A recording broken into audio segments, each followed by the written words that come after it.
The State of the Union demonstrates, I think, at a really fundamental level that as much as the country changes, a lot of the processes that were set in place by the Constitution persist until this day. The formal process of actually delivering the State of the Union, I guess, really begins when the Speaker of the House formally invites the President, sends a letter to the White House inviting the President to deliver a State of the Union in the House. I'm honored to invite you to offer an address on the State of the Union on January 25th, 2011, before a joint session of Congress. Thank you for your consideration, and I look forward to your response. Sincerely, John Boehner. The State of the Union is a different kind of speech because it is sort of an all-encompassing speech that across the sweep of what you're doing, and it makes it a very complicated speech to write.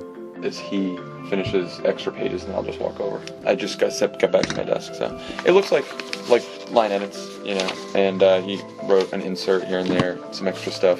Yeah, it looks good.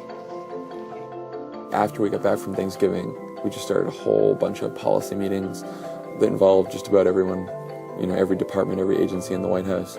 Years ago, speechwriters and presidents probably had it a little easier because all you had to do was deliver a written version of the State of the Union to Congress. And the person who came along and changed that was Woodrow Wilson in 1913, and this was really a bit of a shock to Congress at the time because they were so used to receiving the annual message in written form. It changes in the 20th century largely because of technology. Television comes along and really over the course of a couple decades revolutionizes the State of the Union. And that's when the address really garners a wide public attention.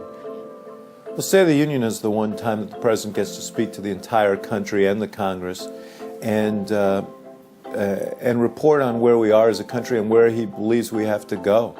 What invariably happens, and it's going to happen now, is he reads through several drafts. He's done that already.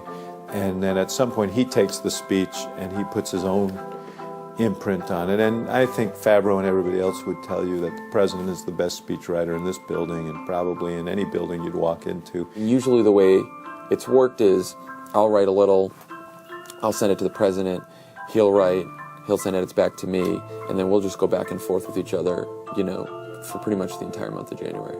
He drives all of us and himself very, very hard to get it to where he thinks it ought to be. And, you know, he treats the process with tremendous respect and just huge creativity.